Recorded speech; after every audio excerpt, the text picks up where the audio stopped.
Okay. Thank you, Andrew. Oh, no problem. Let's see, I want to get up. I just had a couple of things for us. I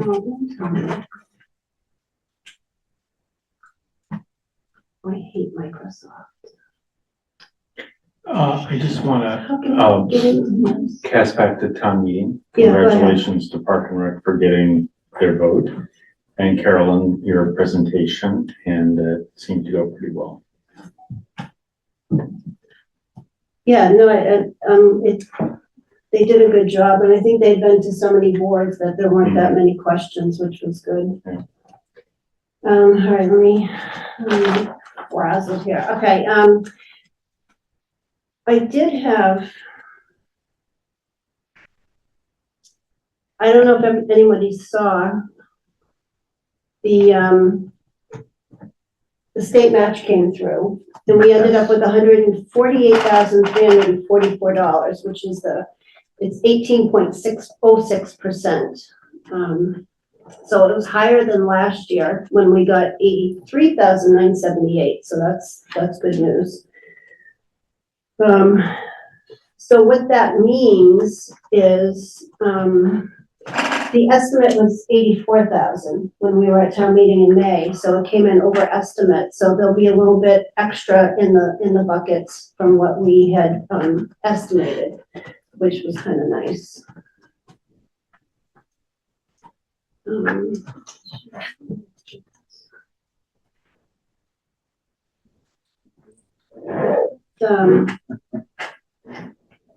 All right. So the coalition also mentioned that there are now 200 cities and towns that are CPA communities. There were 10 communities that had CPA on their town meetings this past year, and only 4 of them passed. So that was kind of interesting. Some of them were real close, some of them not so. And Somerville increased their surcharge from 1.5 to 3%. So there's another big town too. So they get the extra. So they'll get the extra, which was interesting. Select board meeting on Monday, I think it was, announced they've got the Springtown meetings schedule out. Draft articles of warrant will close on 3/24. So that kind of gives us some guidelines to when we have to have our articles in. May town meeting is May 6th.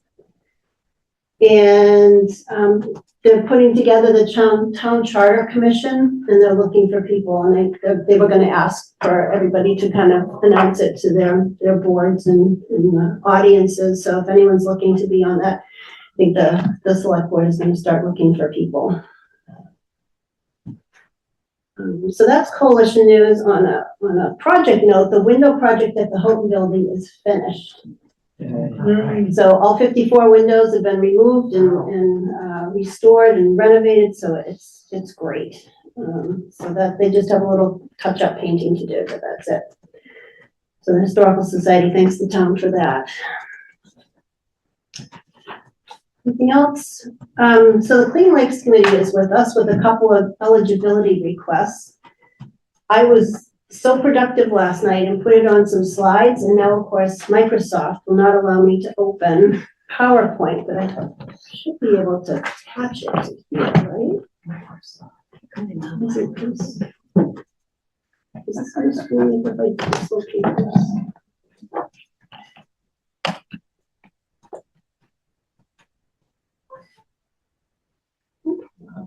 Okay. Let's do it on the slide. So John, you have a couple of eligibility requests to go through us. The first one I had is the Mattawanakie, Lake Mattawanakie. That's fine, sure. And Dave Barr is here, who's representing the lake, and I think he can flesh things out. We have a crisis at Spec Pond and Lake Minnewanaki have for a couple of years running now, and we're not quite sure exactly the root of the problem. But the end result is that there is a massive amount of invasive materials. We've tried for the past couple of years to tackle it, and through our setbacks in terms of permit and permit scheduling. We were limited last year, and the year before that, well, of course, both years were limited to 100 cubic yards of material being removed. Hasn't been nearly enough to tackle the problem at Mattawanaki. You get some pictures and stuff, and I've got some, I have the other stuff, scroll yeah. through some of that, but Unfortunately, of course, you can't see this online, but. you can see, this shows the lake and also the division between, well, of course, it straddles the town line between Westford and Littleton. The lower lobe is Littleton, and the Westford Town Beach is straight up from that lower lobe. Useful cover. Sorry, that's no problem.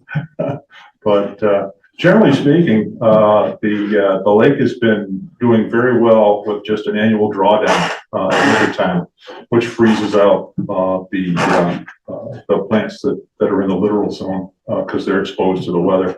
It's not always 100% successful, but the past couple of years have been warmer. We've gotten a rain at an odd time. It's filled back up again. It hasn't been tackled. And I think probably the generally warmer weather has contributed to the proliferation of invasive plants. So we are looking for $80,000 to really hit this one big time.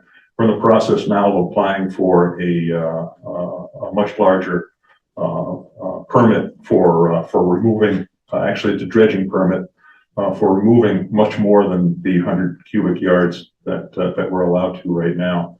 It'll allow us up to 5,000 cubic yards, which is way out of scale with what we need. And we won't literally be dredging, we'll just be removing organic material. But we do need to hit this with a couple of machines, probably over at least a week's time, which means what, 13, 14 machine days of labor. So it's a very labor intensive process. And hence the $80,000. It's a portion of what we'll be using. There'll also be some contribution from the Light and Water Commissioners. So that's do you want to flesh this out at all? So like Don said, I'm Dave Barr. Yes, thank you. Yeah. Lake Minnewanaki. And historically, we've used drawdowns to mitigate the effects of the invasive plants in the lake. And that has been modestly successful. Not every year is successful, but if the drawdowns work every 2 or 3 years, that seems to be effective. But lately the winters are warmer, and so they aren't effective. Partly, in order for the drawdowns to be effective, they have to be low, the level has to be low, and we have to have 2 weeks of freezing weather. And we haven't had more than a few days of freezing weather. And that also makes it difficult to have the water level down, because instead of precipitation falling as snow and staying on the land, it falls as rain and just runs in, and the lake comes back up. So it hasn't been successful the last couple of years. So we're trying something, a new process to see how that works. The other sort of double whammy that we're experiencing is starting 2 years ago, we've had much higher levels of invasive plant growth than we have in the past. People that have lived on the lake their whole lives. In summer of 23, spring of 23 said, what's happening? We've never seen plants like this, ever. And the same thing this past year. And it's not exactly clear why.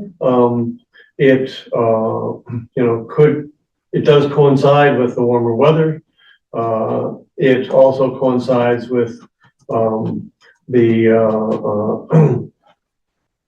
main tributary into the lake, having its culvert inlet replaced by a bridge, which, is much, more, accessible to, things floating in from upstream in Beaver Brook.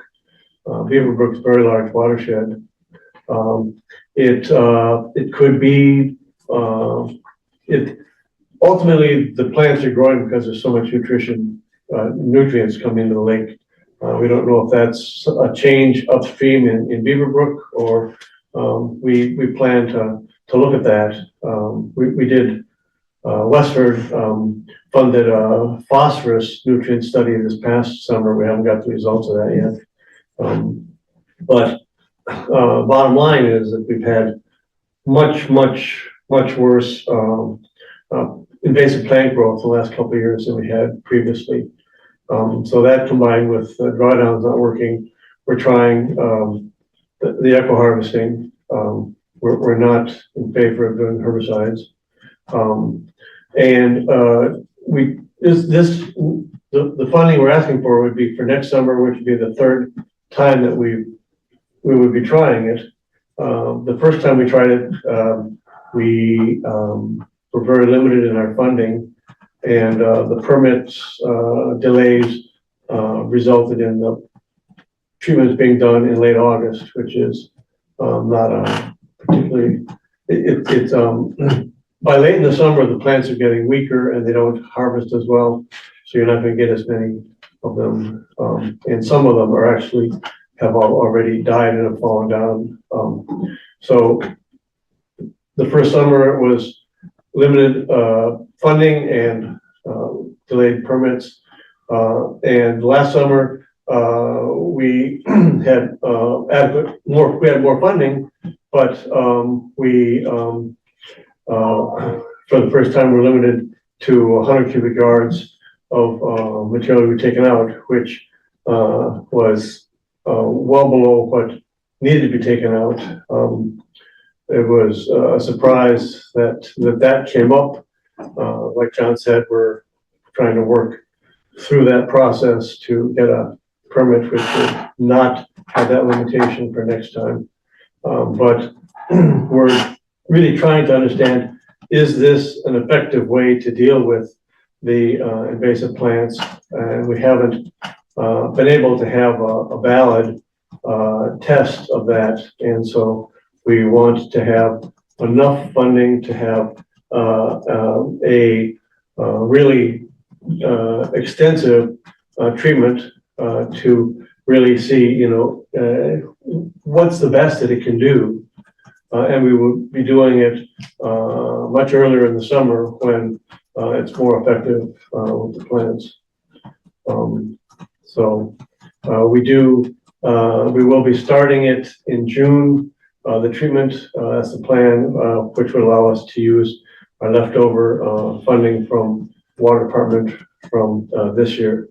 And then we'd be continuing it into July with funding from CBC, assuming we can get it.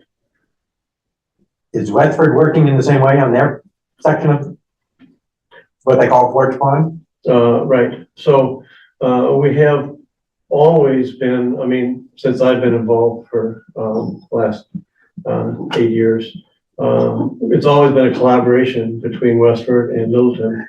And so we are members of the Clean Lakes Committee in Littleton. I and one of the other members of the Clean Lakes Committee are also members of the Westford Healthy Lakes and Ponds Collaborative, which is the sister organization to Clean Lakes Committee. And they, as long as I've been associated with them, they have gotten their funding from the Westford CPC. And a couple, 2 years ago, that changed and they weren't going to be able to get funding from the Westford CPC anymore. And they've been going with a line item in the town budget. Last year was the first time that they were strictly relying on that, and they had a $50,000 allocation, which got knocked down to $5,000 when their override didn't pass. And this year, working with the committee, the expectation is the same, that there will be practically nothing coming in. Last year, they were able to, they had money in the bank that they could spend down. This year, they don't. We're working with the other members of the committee, the collaborative, to try to develop more town-wide support in the town government and groups. But it doesn't look like we'll be able to achieve that for this coming fiscal year. So we've had discussions with we're also, some of us are also on the board of Friends of Fort Pond. And we've had discussions with our members in Westford about this and trying to also develop ways to get more funding, develop support within the town. And we've let them know that if we're not getting funding this year from Westford, that the funding that we get from Littleton will need to be used for the Littleton part of the lake. That's not, our main concern is eutrophication of the lakes. The lakes filling in, having a lot of plant growth, which then dies and fills the bottom. And it just, instead of it taking 10,000 years, it can take 100 years for the lakes to fill in. So that's our main concern, is accelerated eutrophication. And it isn't effective to fight it on one side of the lake, right?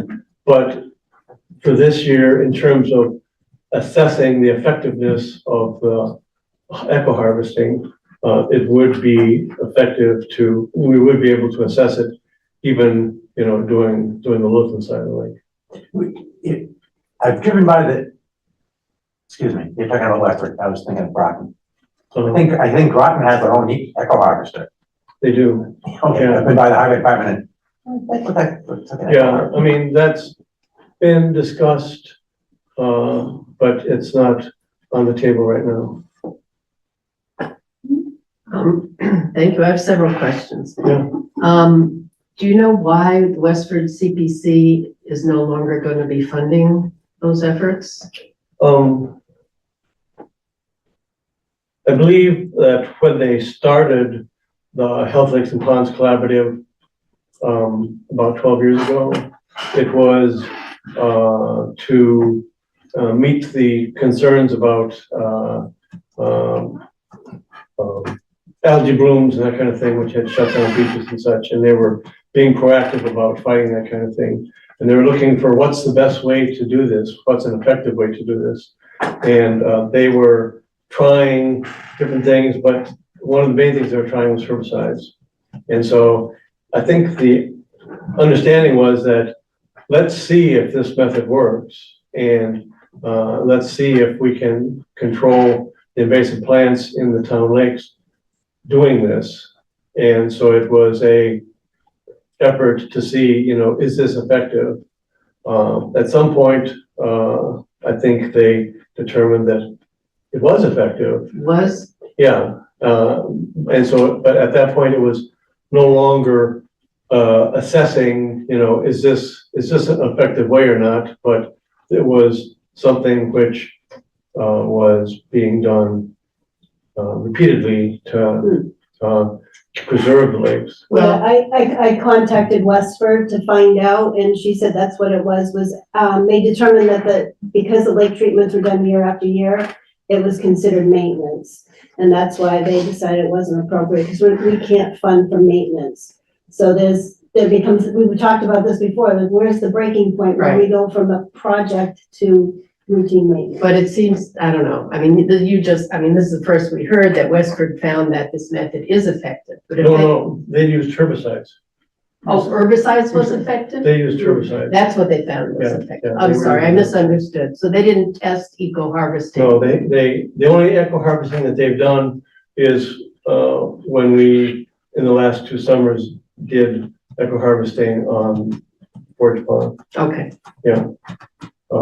so what did they find there? Was it effective? They Well, couldn't I tell? mean, that was us doing it on the whole lake. Oh, So like I just described, you know, the experience was what I just described. right. I mean, if I had chance, I would just say that, you know, I know that I've heard, you know, like I explained in terms of Westford's situation, that the CPC is not charged with doing maintenance. You know, I can see if, you know, we buy some conservation land or whatever, and, you know, they want to be mowing or whatever, so, if you buy land to conserve it from development, you can buy it and let it sit there and it's preserved. It stays in that's the state, it pretty much stays in that state. The lakes, you don't have to buy them, they're there, they are state, the state owns them. But when there is development around lakes or in the region of the lakes don't stay in their pristine state. They need some help to do that. And so what we're looking at is preserving the state of the lakes, not mowing the grass or, you know, planting flowers or whatever. So I have a few more questions. Is this like public access? I can't remember. Yes, It is. it has a the boat ramp. state-owned public boat ramp that anybody can use. It has a very big beach on the north side of the lake. In Littleton? And it's open to Littleton It's in- residents. It's a Westford Beach. Oh, but it's open, right it's here. open to It's a better Littleton. deal, it's a better deal than what we have in town. Oh, I didn't know it was open to Littleton residents. It's here, it's called Forge Beach, it's a Westford property, but we've been collaborating with them for the last 12 years, and they allow Littleton residents to use the beach in the same way that Westford residents can use it, which up until now, at least, and as far as we know, is being maintained by, I don't know, means that Western residents can use the beach without paying a fee, and Littleton residents can use the beach without paying a fee. I think they're talking about putting in a fee for Western residents, in which case Littleton residents would pay the same thing. But because it's a shared lake and because both towns are contributing to the maintenance of managing the quality of the lake, they are willing to, have Littleton residents use it Mhm. with the same way. Two more questions and I'm done. One is, you're asking the CPC for 80,000, but the total cost is 98.5 thousand. Is that all from the Light and Water Department, the remaining balance? Mhm. Okay. And my last question is, what you've done so far has given you inconclusive results for eco-harvesting. Mhm. So we're all hoping that if you were to do it this year with CPC funds, it would show that it's a great method and it works great, fantastic. But if it fails, then we're paying $80,000 out of CPC funds for a failed method testing. So it's a little bit of a concern. Right, well, I mean, we weren't sure that the Gemini project would work either, I mean, we haven't got a lot of options.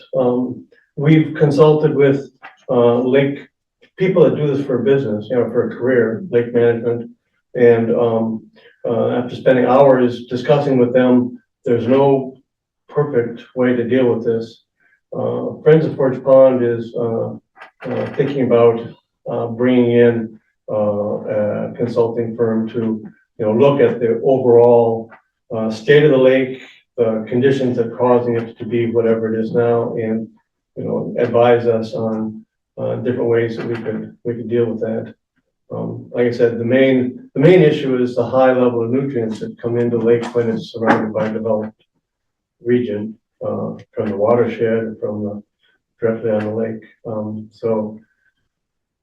That's the bottom line, is to try to deal with that, but then there's mitigating in the meantime to try to, reduce the effects of, the plant growth that can lead to accelerated eutrophication.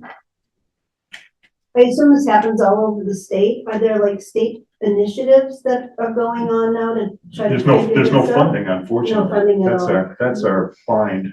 We have these lakes, and if we don't care for them, oh, well, they become mill pond. Yeah. 40 or 50 years ago, there was, nationwide, an understanding that this was, something that was important, and, certainly in Massachusetts, a lot of towns and, had their lakes, they were studied, they were evaluated, there were suggestions of what to do. There was also some funding to try to deal with that, but, that kind of thing, has changed, and that's not, that funding is not available. That approach is not really the approach of the, state environmental, agencies now. So the lakes and the towns are kind of on their own, trying to figure out how to deal with it. I mean, there are some grants, and, if we figure out, what the right thing to do is, we would pursue those. Well, I was thinking more of just like understanding the problem. I mean, you could throw money at it all day long, but are you gonna come up with some kind of, way to, I mean, you're gonna try to figure out if this is working. Have you been able to formulate a plan to see if it So, is? like I said, Friends of First Pond is looking at bringing in, consulting group, and the end result of that we would hope would be a lake, management plan. And what would that entail? So you had a couple of, I think there were 4 figures with different types of invasives. Yeah, the first one shows the overall plant coverage, in a survey that was done in July. And that, second line of my caption points out that, the group that did it, typically, the plants grow near the shoreline where the water's shallow and the sun can get down to the bottom. We were out, on the lake when the, company was doing the survey, and we pointed out to them that there were several places where the water was deeper, that there were a lot of plants, and they should look at those, and they apparently didn't. The whole, southern bay there, which is, mainly the most of the Littleton part of the lake, has, in the last couple of years, had, invasive plants across the whole width of it. And it's deeper there. It's 12 to 15 feet deep, which, previously would not have had plants growing there. But now, in the last couple of years, there have been. So, this gives you an indication of what kind of, issues we have, but I would say it's not complete. So this on the right is, Eurasian milfoil. Yeah. And then you had fanwort Mhm. and variable leaf milfoil. So there are 5 invasive plants in the lake. There are 3 that are the main ones, Eurasian milfoil, fanwort, and variable milfoil. The other 2 are, curly pondweed and brittle naiad, but there's not much, of those. It's mainly the other 3. I put those in for completeness because those are invasives, but they're not, the issue. The issue is really the milfoil. In some pockets, it's mostly fanwort, but, we've had there are fishermen that come to the lake, you know, regularly, every other day, or that live on the lake and that fish every day. And they told me this year, I wasn't out there much because, you know, we fish we look for the weeds for fishing, right? But we need to have edges of weeds for fishing. And when the whole thing is full of weeds, that doesn't, it's not, they can't. Is it choking out any of like the fish species or anything living? I don't know. The state periodically comes through to do fish counts, and, I want to see if I can find out. I didn't see them come this year, but I wouldn't necessarily, they might have come, I didn't see them. Anyway, I'm interested in seeing if there's a difference. Mm. I haven't, I don't know. And then this is the eco harvester. Yeah, that's the machine. I can explain it if you're interested, but And it it's the same basically, as you did on Long Lake last year, right? yeah, Long Lake, yeah, and the Speckled Pond, both. It pulls the weeds, it doesn't cut them, it pulls them, and as it pulls them, it puts them immediately onto that ramp that you see there, which is a conveyor belt. And that goes directly into a contained hopper in the back of the floating vehicle. So it's all contained, it doesn't float away, very little of it floats away, which is important because the invasive plants, when they break off and land someplace else, that's a way that they can spread. They can spread by fragmentation. You think Andrew or Karen, do you have questions? I think everybody's pretty much covered what I was wondering. What is the appropriate time for doing this? The best time is June or July. And the plants are robust, and it could be that doing it earlier, like early June or late May, could be an effective way to do it. If the plants are fully in place and have not generated as much plant mass, it could be effective to do it early June or late May. But I don't think our funding would be available until July. Well, if we make sure that we say it comes from the open space reserve, Mhm. it would be available after town meeting. Okay, I After see. the votes are certified or Okay, whatever. all right. Yeah, so we have to make sure we put it in those terms. okay. The determination of success or not would be a year from now, when Yeah, it would be, I would say it'd be the spring of the next year. 26. Yeah. Yeah, when we see, so So it's twofold. I mean, you can see, you know, throughout the rest of the summer and like, in the late summer, you know, how well, did it, eliminate the plants that are there? And to what extent, do they come back? Or how long does it take them to come back? But the real test would be, next in the spring after, when you can see, you know, is it basically, are you seeing the same thing that you saw the year before or not? So there are, I would say, two kinds of success.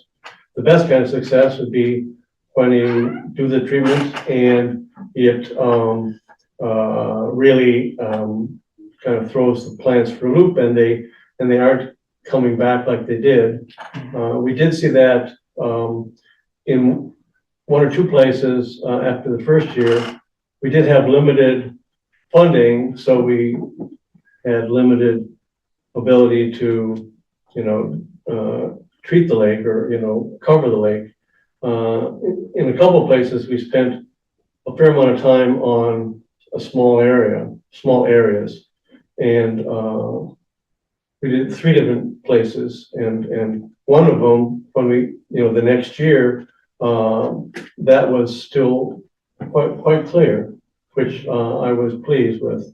At the other extreme, there was one of the 3 areas that you couldn't tell a difference. And the third one was sort of in between, more like the first one where it, wasn't nearly as bad. But we weren't there with them as they were doing each of those the whole time, so there could be some other factors that led to the difference. But the fact that at least in one area, when they focused on it and they could spend quite a bit of time, treating it, the next year it seemed definitely seemed better. That's the best success. Right. Secondary success would be, well, it's coming back, but if we get all this plant volume out of the lake, it's not decomposing and sinking to the bottom and becoming, part of the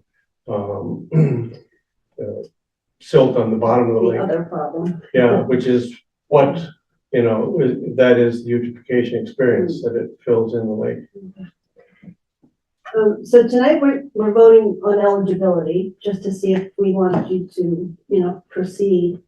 I don't know if there's anything that, if we do, I mean, I guess thinking of, what Linda talked about too, is maybe if, we have a full project come back, to kind of outline how you're gonna do what the outcomes are, like what your testing is going to be.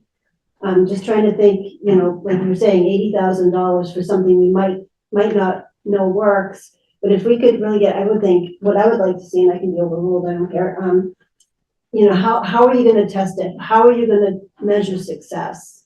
I don't know if anyone else has any other. Well, I mean, how much of that lake can you cover in 2 weeks, 10, 12 days of machine time? Well, that's, one of the, variabilities, right? This is new. We haven't, been able to really, have a good experience to understand, how much is needed. Well, like I said, last year, we had 3 days on the northern part of the lake. So this would be basically 4 times as much. But last year, we again had to focus on places. We tried to, do the sweep of the perimeter of both sides of the lake, right? So there were 3 days spent on western side, 3 days spent on Littleton side. And a lot of people said, were they here? Did it, but I think that was more, sort of a stochastic, some places they spent more time than other places, but they clearly didn't have enough time to really do it effectively. And it's fortunate, it was late in the season. Yeah, it was late in the season too, which makes it hard for them to, have the harvesting be as effective, at a particular spot in a given, if it turned out that, they were there for, 2/3 of that time, and we said, this looks good, it doesn't look like you're getting anymore, it doesn't look like we need to do anymore, I am advocating that we write our bid in such a way that we can have that flexibility, to be able to say, okay, I think we've got it, but we don't really know how much is needed, because it's been so inadequate with what we've done in the past. But the way this works is you hire a company that comes in with a driver and a machine, and Yeah, they presumably know what they're doing, and they're not. this is what they do, this Yeah. is their job, they have, they come in with 2 machines, and they, the water department does the bidding and, contractors that are able to do this bid on it. And, one of them wins the bid and they're hired to come and do it. I wonder if, I don't know if this is possible, but based on what you're asking, is there a way for the contractor to tell us or provide us with some information on how they decide what areas of the lake they're gonna work on? We guide them in where it needs to be done. Okay. And, each of the 2 years we've done it, we've given them priorities. Okay, do these, A survey is done beforehand. yeah, To identify right, the so- real problem areas. so the maps that you saw were done in order to identify where we needed to do the work. Mm-hmm. And then from that, we give them priorities. We say, you know, this area is priority 1, this area, these areas are priority 2. And, they can, you know, we ask them, you know, as you go around, give us feedback. If you think something should be done differently, let us know and we can have a discussion. So this is being, the eligibility is based on this as a investigation. If it's successful, then we can't do any more funding. I think that's debatable. So, Well, it may be debatable, but I mean, that's an issue, and I'm just saying, you so, know. I mean, like I said earlier, I mean, I would advocate that, you know, you can buy forests and leave them and they're preserved. Lakes with the, You can actually. Well- They get overrun with this. Yeah, they have problems also. So it's a similar issue. maybe similar but different. Right, I don't know that it's any more, because you've got, you know, a developed area surrounding it, then it would be just naturally. But lakes are definitely that way, when they're surrounded by developed areas, their eutrophication, can be 100 times faster. Our problem, of course, is we create problems living around lakes, Sure. with runoff from roads and storm sewers, runoff from erosion. People don't know any better and throw leaves in the lake and what have you. And it's not just on the lake, you know. Oh, it's a whole watershed. It's right, so Forge Pond has a very large watershed, you know, the Beaverbrook watershed goes all the way up to, Boxborough. And it's pretty wide, it goes over to Mill Pond. Mill Pond feeds in, is part of the, and so anything that happens in that watershed in terms of, nutrient, you know, the Pepsi plant or farmland or, people putting fertilizer on their lawns or, you know, we all have septic systems, right? And even if they work perfectly, right? The clear effluent that goes into the septic field, it has nutrients in it, and it goes into the groundwater, and that goes into the lake, which is more nutrients in the lake than we would have if, you know, the houses in the region weren't there. So it's the whole area, yeah, and it's accelerated because there's a developed region around it, not just, you know, development on the lakeshore. So, I mean, I guess we could have that discussion if we needed to another year. Well, I don't think should have the discussion now, but I'm looking at your eligibility and your comments about we can't maintain, and that's something for us to decide. But the other issue is, you know, there are competing needs in years to come. And, so that's all. Well, yeah, I mean, I would also point out that, I mean, even though we're not getting into it, if it's successful, Clean Lakes Committee would be looking at ways to make it more, feasible, more, financially feasible, right? Like if we weren't hiring, an outside firm that gets profit from it, but, you know, doing something more like Groton perhaps. Or in fact, we'll just get, a line of funding through the select board like we anticipate. But again, we're in a bind at this point, and you're our saviors. Does anyone have any like real reservations about this? And again, this is the eligibility to kind of put it through to the next round. And we've gotten a lot of information for this part of it. It's a really good presentation. Yeah. Thank And the you. data from the survey is really useful. Mhm. Thank you. And I will post these on the web for people to see, because we can't get the pictures up. Hmm. Might take me a few days to remember how to do it, but I can get those up there on the community preservation portion of the town website. And I can help you too, Carolyn. Oh, that's right. Thank you, Linda. Carolyn, about eligibility, I've been looking at the coalition website database, and the Community Preservation Coalition is a nonprofit that we're members of, and they provide a database, and it's searchable.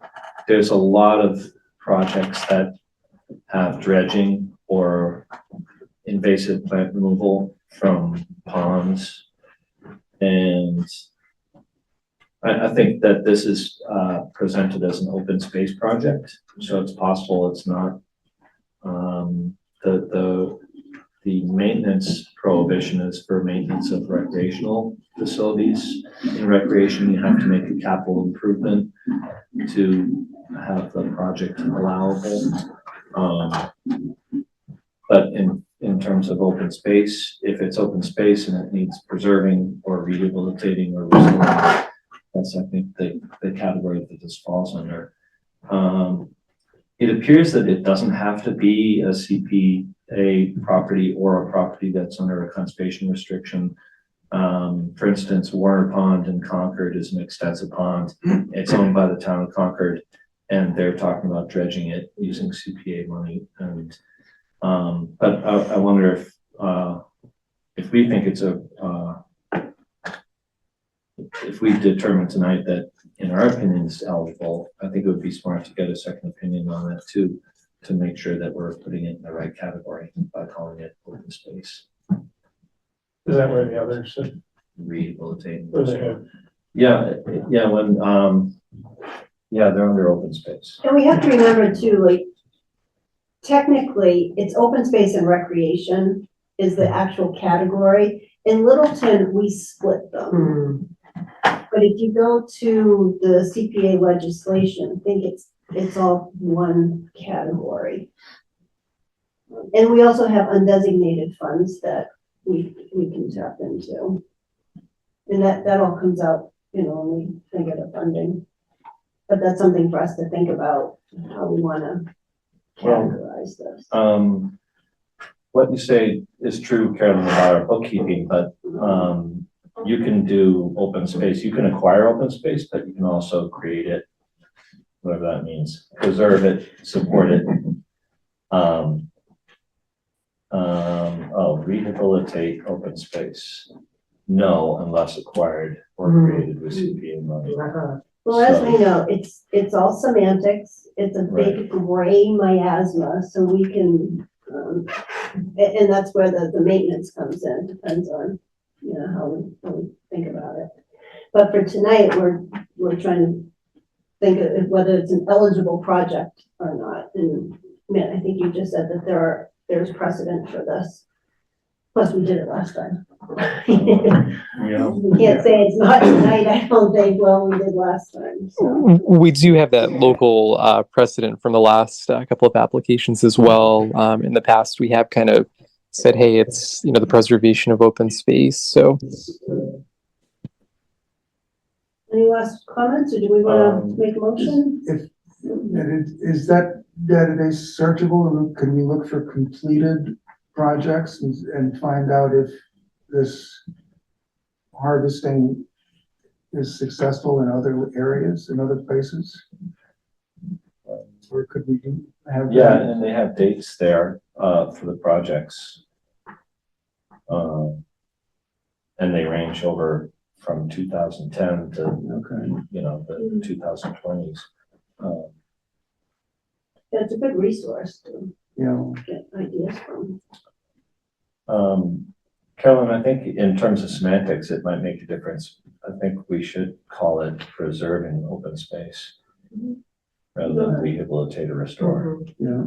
because you can only do that under recreation, rehabilitate or restore.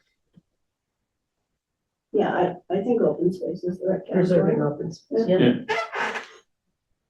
We have a motion or? I will move that we determine this project to be eligible as an open space preservation project. I'll second it. Oh, that's right. All right, second. One second. We do have one member who is remote, so we'll do a roll call. Mitt, Yes. Sam, Yes. Saul, Yes. Carolyn is a yes, Bartlett, Yes. Linda, Yes. Yes. and Andrew. Yes. Okay, unanimous. Karen on? Yeah, but she's not a voting member. Oh, I know that. She's I see. Okay. Good, Jerry is our finance committee member. All right, there's one down. Thank you. The next one is the, I can't say this word, spectacle pond boat launch engineering study. I vote against it just because of that. No. We got the big words in there. We've got a project here that we have been trying to do. Just one second. Oh, I'm sorry. Going back to the previous one, I think it would also be, if you get to it, hopefully before we get around to town meeting, to have that, if we can get that, management plan, to make sure that the eco harvesting is in fact a part of the management plan for the lake. I think that would be. Yeah, I don't think we'll have time, I mean, that's a process for, you know, people, company to come in and evaluate, the lake and, look at options and such. But, this Department of Engineering, Environmental Protection has documents that, again, 20, 30 years ago, they developed to help, groups like us, deal with, problem of invasive plants. And this is definitely one of the, options that they recommend as, a feasible, approach to, mitigating invasive plant growth. Okay. So this one is $20,000 to, for an engineering study to determine how to improve the spec pond boat launch area. Right. So Weaver, are you going to? I'm Leon Weaver. This is my submission. Okay. Have a picture. So this is a bit of a calibration. Spectacle Pond is the further westernmost hinterlands of the town. If you're familiar with the old Agway, that was off of 119. Yeah. This boat launch is right across from there. Yeah, it's not called an Agway anymore, but yeah. And it's also right next to the access to the Littleton Water Department facility. There's a road that leads to their facility, and the boat launch road access is just down from there.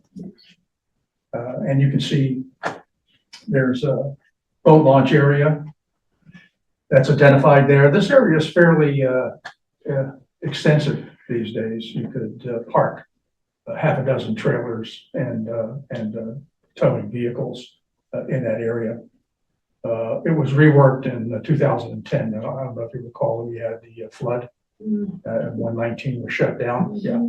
The Mass DEP reworked this area to expand the parking area.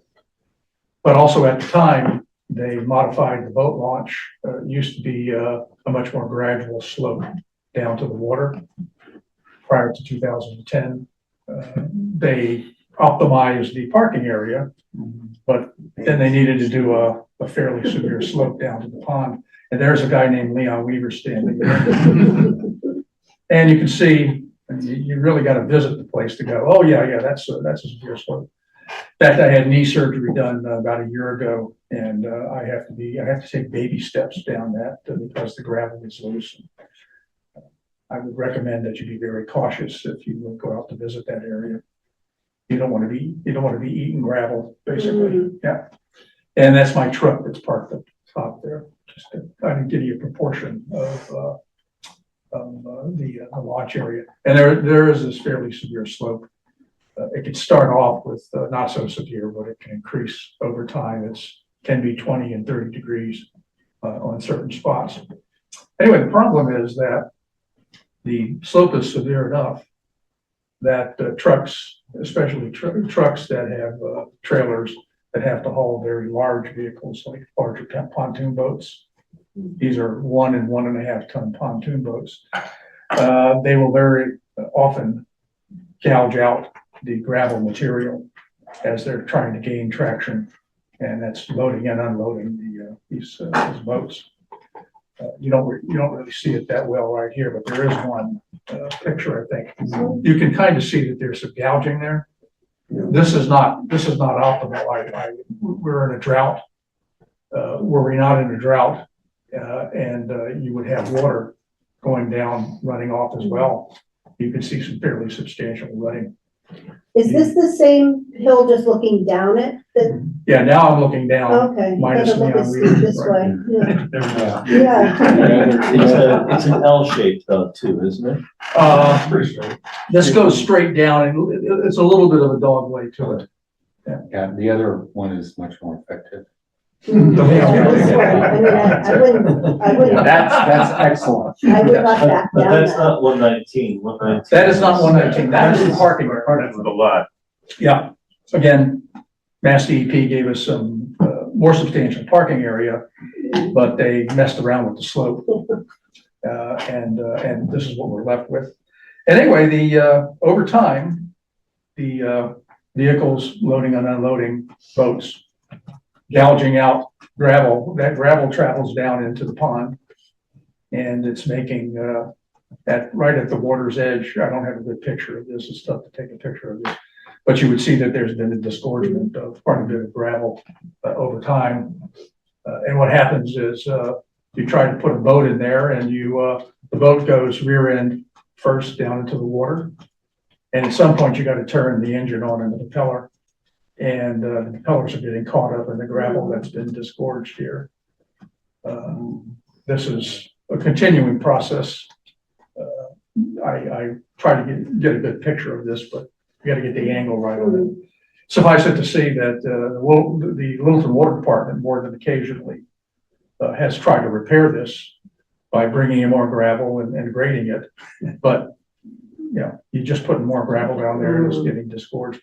So I think what we're looking for is an engineering study, first of all, to recommend whether we put an impervious or semi-pervious structure down so that we're not disgorging gravel out anymore. So $20,000 for an engineering study to tell us what the smart thing would be to do. Do you have a firm quote on that, or is that just a We ballpark? do not. Okay. About 10 years ago, we were in that $20,000 range for an engineering study. Yeah, that's what we're basing it So what on. if it's more now? Unknown.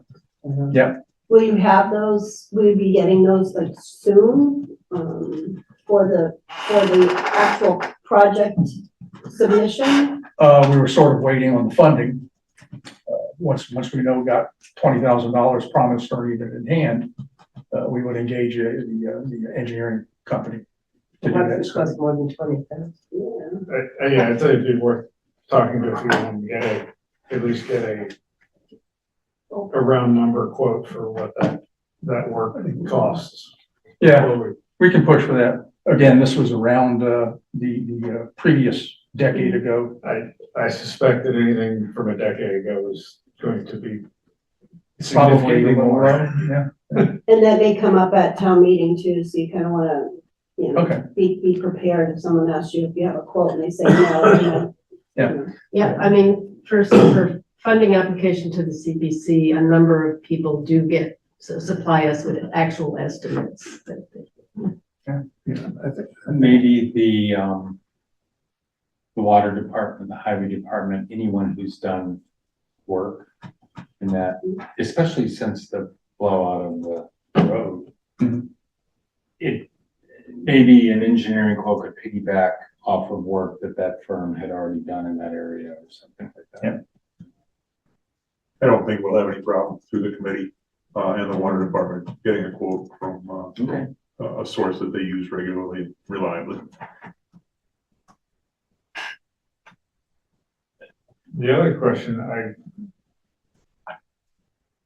I know people put boats in there. I'm struggling with the thought of a good sized pontoon boat getting through that channel at this point. Because there's not much left of it. Yeah, channel's a mess. That's dovetail into the eco harvesting work that we'll also be doing on Spectacle Pond. Okay. We need to clean that channel up, and that's one of our priorities when the eco harvesting comes through. We have some muck islands, floating islands. Yeah. Have you been canoeing or? It's been a while. It's probably been either spring or last fall, but yeah, I mean, I kayaked through there and getting a kayak through seems to be about the limit of what's manageable. So There can be all kinds of flotsam and jetsam and logs and whatever's gonna float around the pond. Yeah. So it does seem like, we need to make sure that there's a water path access before. Yeah, I mean, right now, the ramp is clearly not good for launching boats from a trailer, but it's fine for launching off a kayak or launching off a rooftop. So. Yep. Is there any other boat launch on Spec Pond? There are some private boat launches, Private, but no but other this is public public. access. Yeah. Mr. Ross? Rob Rounds. So I'll just throw out that similar to what Dave presented with regard to Maniwaki and Leanne made reference to it. There's Clean Lakes is attempting to get the water department to be funding effectively double the amount that Dave is approaching you for Lake Maniwaki and trying to get collectively double the amount from unused funds from this past year, along with a new commitment from them. So I say that by way of being responsive, Saul, to your comment, because they've been aware for the last 2 years the difficulty of analyzing the approach that's done and the invasives have taken over, as Dave expressed. So I just want you to know that this is not a boat ramp with a situation that is just being allowed to go the way it's going. Efforts are being amassed to try to negate thwart the invasives in that lake as well. Whose responsibility is, or is this one of those hot potato kind of things? Is it the water department owns the boat ramp, or is it Clean Lakes? They own that property. They own that property? Yep. Clean Lakes Committee goes to the water department and the water commissioners and poses the problem of the invasives. And they're very generous in coming up with funds. We were throttled back the last 3 years for a number of different reasons. One is climate change. When are the plants going to pop up? When is the best time to harvest them? Another has been the availability of the vendor. They're not going to come up here for the whole summer and park and wait for the plants to come up. They need to have specific time frame where they do that work. And additionally, we have been throttled back by Mass DEP reg that only allowed us to do 100 cubic yard of harvesting. And Maniwaki and Forge and Spectacle Pond have many hundreds of cubic yards that we need to harvest.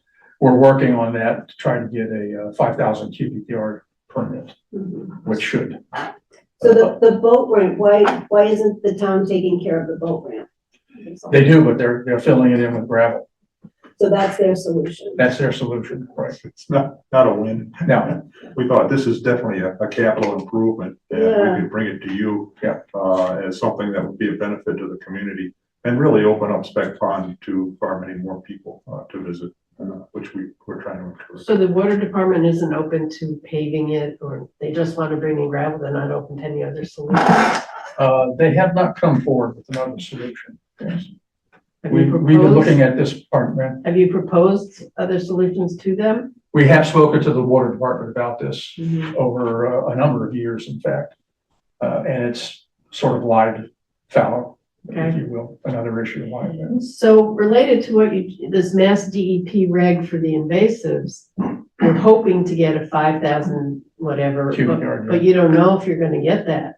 It's in process right now. We're working on it Working on right it. now. Does DEP seem open to it?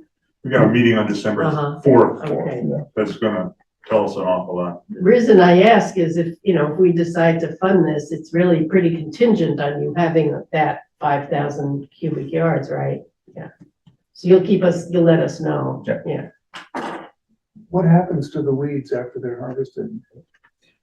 We have, in the past, 3 years ago, we used Dirt Doctor. So we hauled we had the, It's a company in Acton. company that, and Dirt Doctor. we- They compost materials. Right, Okay, yeah. So the material was hauled over to there and they composted it. Today, on Spectacle Pond, we're using some local property owner area for composting. we dump off the material and it dewaters and dies out. Shrinks to 1/10 the size of what you harvested, that kind of thing. So in Lake Matawanaki, for the last 2 years, we've been, taking it over to, an Onyx site, behind, Springdale, which is now Theo's Market. And they, have been accepted. They also have a composting. Right. Process there.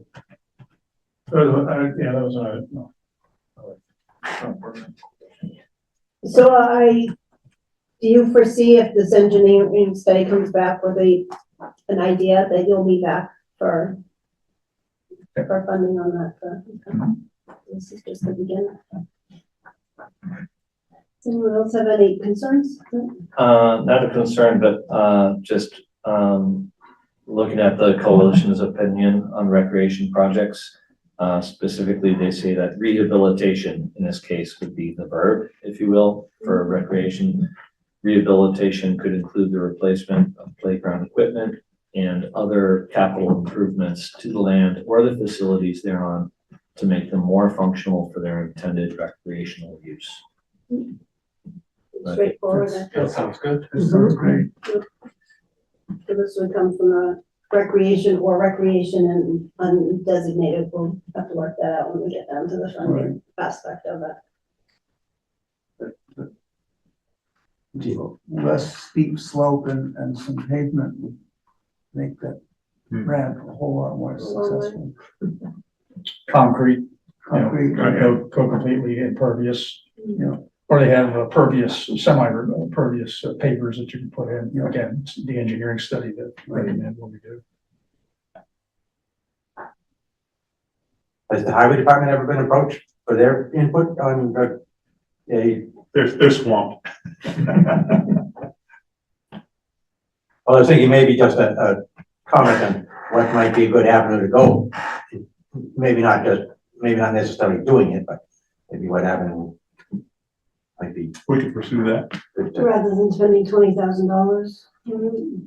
Well, I think the study is sort of complicated, not just, there's some, conservation regulations, there's this, there's that, there's, anyway. So I think your approach of getting a study is a good one, rather than just say, hey, highway department, what do you, think is, good here? Good point, when you're working around the water. There's many more Yeah, regulations. especially with all the issues we're having.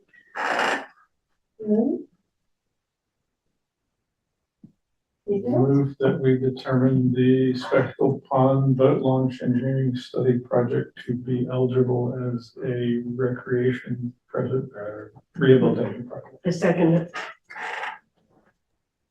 Mitch, Yes. Sam, Yes. Ms. Saul, Yes. Carolyn's a yes, Bartlett, Yes. Linda, Yes. Jeffrey, Yes. and Andrew. Yes. Great, thank you. Right, step one is complete. That's wonderful. Again, warrant closes March 24th, I think I said, so we'll probably have a meeting just before that, but, January, February, we're happy. December, We've been trying to, really accelerate yeah. the no, I process think compared it's to good. last year. You've taken our coaching well. Yeah. Came in at the 11th hour, that was not the way to go. No, y'all get the gold star You so far. want to be at the front of the line. Yeah, so there's a couple of things that we asked for, but, whenever you're ready, third Wednesday is our meeting nights, and, That's wonderful. So you know, you Even have- these guys have been pushing us, so. You have to submit a funding application to us. You do know that, right? Okay. So we could come in next month. you could, yes, yep. And then you'd be all set. We've got a lot to do between now and Yeah, then. yeah. Now, like I say, at least by, say, the third Wednesday of February would be good. At the That's latest. the latest, I would think. Just in case. We might aim for January at this point.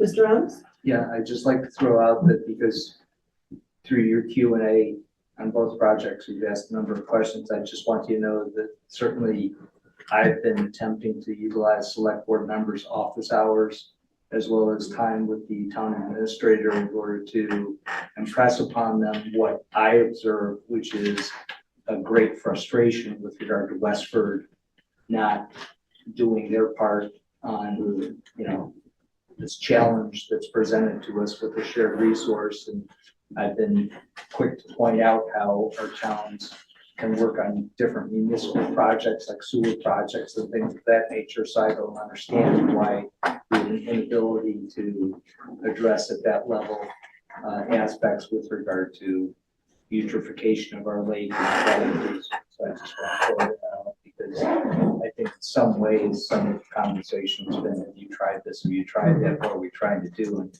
I'm of the opinion that the direct, municipal interaction is needed when we have such a shared resource. And I think we have plenty of examples where we go to bat with each other in order to try to get things done. So I just want to throw that to you. That's another aspect that's not being overlooked. Very good. All right, well, thank you, gentlemen. Thank you. Appreciate it. Thank you all. Thanks very much. Couple more things. Any projects in the pipeline for anyone? Linda? So, I'm planning to present 3 small historical projects, all to hire a consultant for all 3 projects. I'm hoping to bring these in December. If not, I'll bring it in for January. For 3 sites around town. One is the Orchard. We're currently working on writing up documentation of the main house at the Orchard to put into the system, the state system called MACRIS, Massachusetts Cultural Resource Inventory. Every town submits forms of historical structures in their towns. And we have over 370, I think, in Littleton. And so we're going to add in the main Orchard house. And then we're already working on that from our own budget. But then there's 3 outbuildings also at the Orchard, and we're going to write those up as well. That's part of what we're going to ask money for. Just so everybody knows, because there seems to be a little confusion, this just is documentation. It doesn't do anything. It doesn't mean that they have to have historic preservation restrictions or they're on the National Register or anything. It's just is to document the property. Even if a property is demolished, we can still put it in the system. So there's some documentation of the historical significance of property. So that's one property for the historic consultant. The second thing is we're starting to look at the Durkee farmhouse. The Affordable Housing Trust owns that land. We brought our consultant to do a site visit. Again, that's from our own budget. But if the project goes forward, if it's decided, it may not be, that the house is going to be rehabilitated, then we would hire a consultant to work with the Affordable Housing Trust, us, an architect, structural engineer, just so that she's available for the historic part of it. The expertise, her expertise in historic preservation would be available to the group. We don't know what direction that's gonna go in, so. And then the third thing is simply for 12 Robinson Road, we want our consultant to continue because the properties are, well, the historic house and barn are gonna be sold relatively soon. We want her to just help us make that bridge to the new owner. We have a historic preservation restriction on that property in perpetuity. That means forever, those historic restrictions have to be abided by. And so we want her to help us work with the new owner to make sure that that happens. And she's also going to provide us with a template that we can use going forward forever for that property, et cetera. So I'll be coming forward for those 3 small projects in December, January. And I think the Historical Society may come in for a couple of historic small ones as well. One, the front doors, we got all the windows done in the front door. The consultant said he thinks it's being held together by the layers of paint that are on it. So it was similar to the windows. They would take the doors out, they'd build us a new casing to make sure that we're secure, take it back to their pizza oven, as they call it, melt all the paint off and repair the door. So we're probably gonna come for that. And then something we haven't done, I don't think we've done in town, is we have an old document. I think it's 1784. It's a commission for our Whitcomb, and it's just it's in pieces. And we got a quote from the Northeast Document Center, and it was, a few $1,000. So I think we may come for that, something that's allowed because it's an artifact. So I think those will come in. And I'm also planning to come forward, hopefully for the spring, to get the Frog Pond walkway and invasive plant control project kind of underway. So probably bring that up to the Concom fairly soon and get an eligibility and funding request in. And more summit, another gravestone phase? Yes.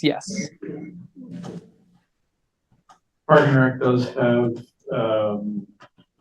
some additional dock materials in their capital funding requests. I don't know where that will go through the budget process, but it may land here eventually. Like a busy spring. Not a lot of money, but lots of projects. Right, yeah. Yeah, All yeah, a little. little ones. Okay. All right. What do we have next? And then, well, I also put the budget. I do have a slide with, these were the balances. And that does include taking out the $1 million for the tennis courts, although that may not be exact because some of it was in there, some of it wasn't. So, these are estimated, but they're from the last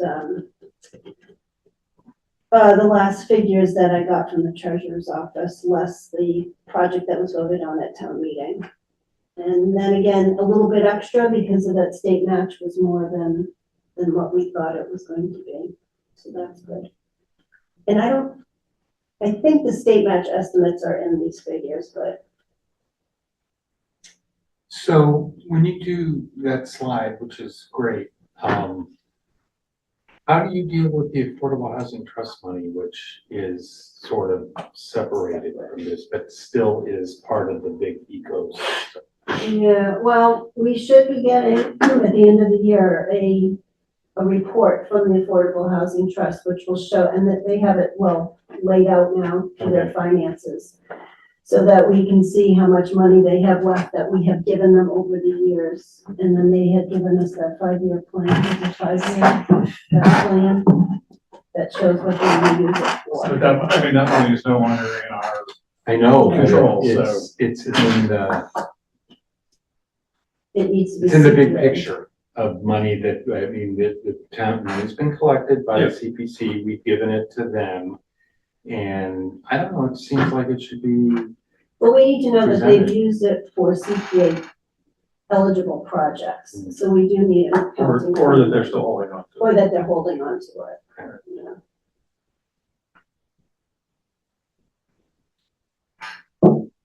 So one of the, and then lay groundwork for fiscal year 26, which took me a long time to figure out if that was the right year or not, but, and one thing we have to think about is, if Clean Lakes is gonna come back to us, do we wanna start putting extra money into recreation? I mean, we try to be pretty equitable except for open space, which we kind of took a lot of money out for the Webster property, that's why that's so low. Do we think about using the state match differently? Do we, put more of that into recreation, or do we pad the undesignated balance? We've had these discussions over the years and we may have to be a little less equitable just because of the types of projects that are coming in. So planting the seed for probably February is usually when we do the allocations. So we have a few months to see what's going on and see if there's some, we can just do things differently on our end. And I don't know if the Affordable Housing Trust is going to come back. I'm assuming you'll have some kind of project. You still have enough left. I don't know about that. I mean, we're about to sign a contract with Habitat. We don't know at all what's going on with Durkee. We spent a little bit of money for septic testing and a consultant to come in and look at it historically.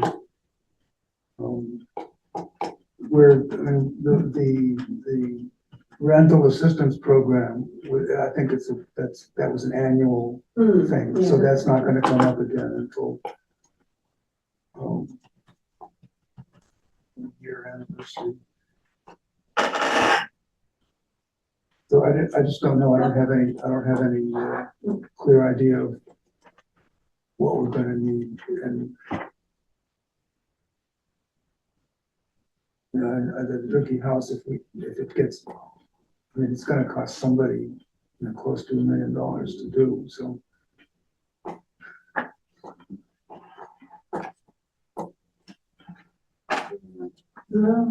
It's a standing structure, but it's almost more complicated to remodel it than, to upgrade. Yeah, I mean, it's new finishes inside and out, new systems inside and out.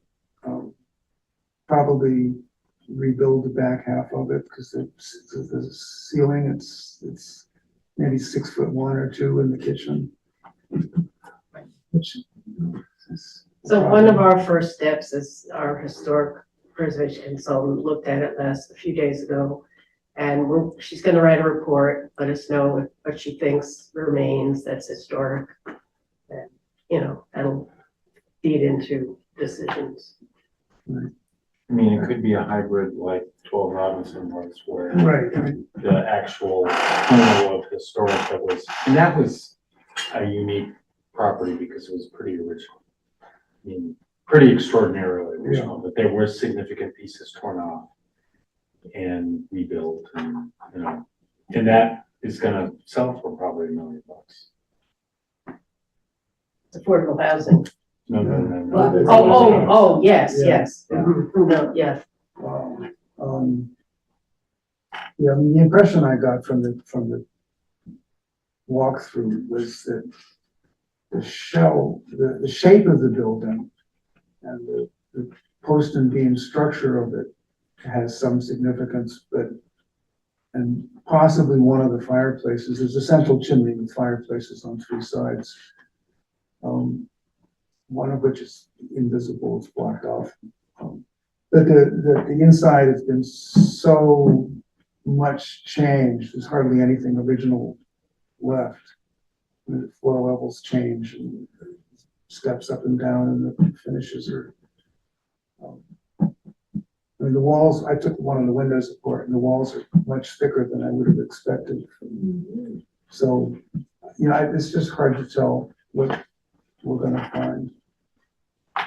But I think at most, we're gonna be required to keep the shape of the building and the front facade.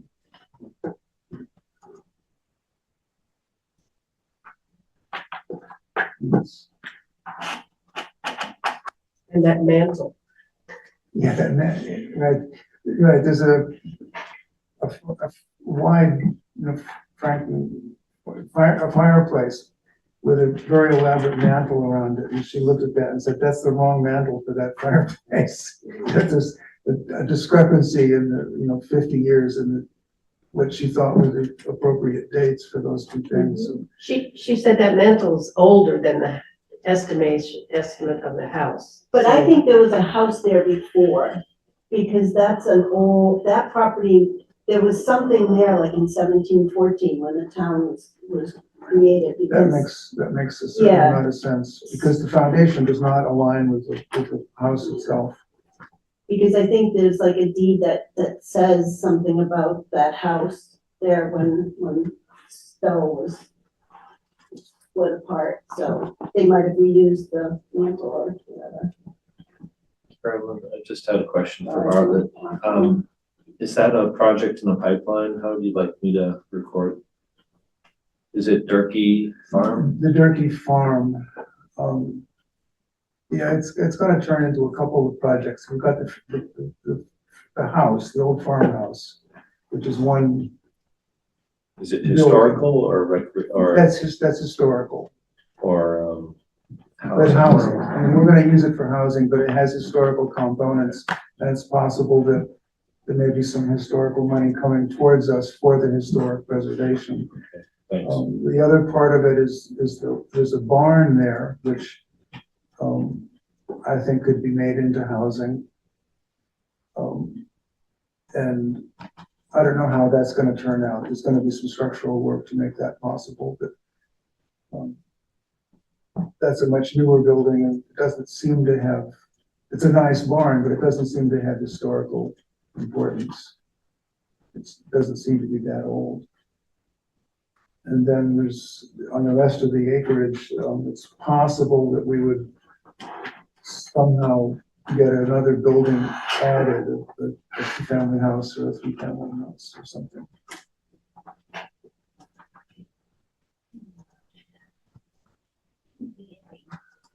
So we don't know what we're doing. You got a lot of options, a lot of, Well, we've got a lot of things rolling around loose, but, none of them are holding still yet. And I also don't know what's gonna happen with the Habitat contract. I think we are committed to contributing another $100,000 towards that project, Okay, that's in addition to the land or. in addition to the land. But that's gonna depend somewhat on Habitat's success of fundraising in town here and whatever other sources of funding they have. is that up at Brown's Woods? Browns, yeah, At the corner. not the Mary Brown house site, but on that property. Any other money things to talk about? The code of conduct we have not yet adopted, and I kind of forgot to send it out again, didn't really think about it, so I don't know if we want to push it off again. But eventually, let's do something with it so I can get it off and Oh, you think we should do it tonight? Yes. Let's just do it. let's just do We it. looked at it, We all talked It's about very, it. agree it's on very it? generic. I think the reason we didn't do it last time was that we were short a few board members. We wanted to Oh. make sure everybody was here, so. And it was probably written, it still included the select board instead of our name. We took all that out, Yeah. yeah. She It's edited written it. for the You select did, board. okay. Yeah, we added it, to like everybody else, and just changed select board to CPC, and Right. We took one section out. then we took that section out that. Yeah, I think we should Sure. get it off our. Yeah, plate. let's go. Who wants to? Anything to get it off. Yeah. I move we accept the proposed code of conduct. Edited version.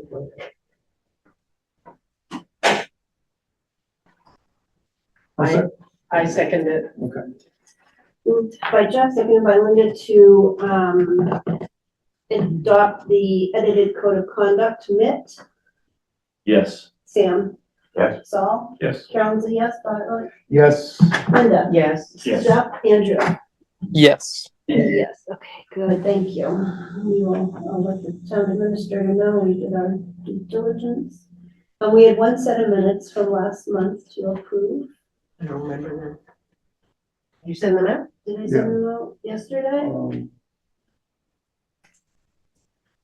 I missed it. Did anyone else get to see them, or do we want to hold off till next month on that? I didn't see it. Looking for them, but Oh. Nick, you sent me those, was it last night we were corresponding? Was it just, or was it the night before? Last night, I think, maybe it was. It's two last minute. Yeah, all right, we might just hold off till, hold them up. Thank you. Next meeting, would be in December. 1, 2, 3, December 18th. I will be out of town. I don't think I'm available. Anybody else? Do it a week later. Oh, yeah. Yeah. So our Christmas tree. Yeah, maybe I am here, so. All right, well, for now, let's say December 18th, and I'll, if you're not going to be, just let me know. Well, I will not be here. Okay. I suspect we might. Yeah, before we close, I wanted to bring something up that might not be welcome, but I'm being pressured as part of the planning board to contribute to the town newsletter. And I don't know if any of you have actually seen it, but there's a press for all the, I think, it doesn't need to be a regular thing, but I think since we do go before town meeting, would not be a bad thing Yeah, to feature, yeah, even if it's just the library windows or whatever, for things that be, anyway. So let's just put this on for maybe next meeting to discuss as, board business. yeah, I don't even mind doing it. Do you know who we send it to? There's a town administrator, If you look on the newsletter, I thought it says who to send it to somewhere. It's Nancy. Yeah, I thought it was a secret. I kind of knew who it Secret? was, but I didn't want to say. All right. anyway, so Oh, if people have ideas or whatever, just think about it. Yeah, Karen? Yeah, thanks. Thanks for bringing it up. I was just going to say, on the newsletter website, there's a link for contributing your article. Oh, And typically the deadline is the 15th. So, we have plenty of time to think of something then. Yeah, no, I don't really. Well, sadly, it's like the 15th of every month. Right. I'm not suggesting that we, contribute constantly. No, but a little Yeah. blurb, I think, Yeah. I think you're right. Especially with new projects coming up, I think would be, like the Clean Lakes, because people want to know. No, that's a good point. And finished projects are also good. I think Yes. finished projects, We can take a picture of our Yeah. pretty windows. well, that building is so marvelous. Take a picture from the inside, in the main room there. Yeah. I mean, most people probably have never been in that building. Good incentive to come down. Yeah, we should think about finished projects we can write on. Yeah. That's a very good Yeah. idea. And I think before the historic part of Fell Robin, because they've restored all the hand painted Wayne Scott and everything, and it's pretty, it's not my taste, but it is definitely historic, and it's wonderful to have been preserved, so. Yeah, so we can take photos of some of the preserved features. Yeah. and talk about And then that. there's the steps up to the attic where you can see that chimney is like 8 by 8, and just piles of brick that you can look at. So, Would be a good example of Yeah. historic preservation And of CPC funded, in the CPC funds. not only funded, but when CPC owns bought the proper. no, that process was really interesting. It could maybe be used again. All right, before we adjourn, anything else? Any last Karen, your hand is still up, and I'm assuming that you're all set. Yeah, I'm good. Sorry about that. Okay, no, that's okay, just didn't know if you had something else. All right, well, thank you, everyone. We will adjourn it Make a motion to adjourn. Second. on, well, All in favor? all in favor? Aye. Hi. 8:40.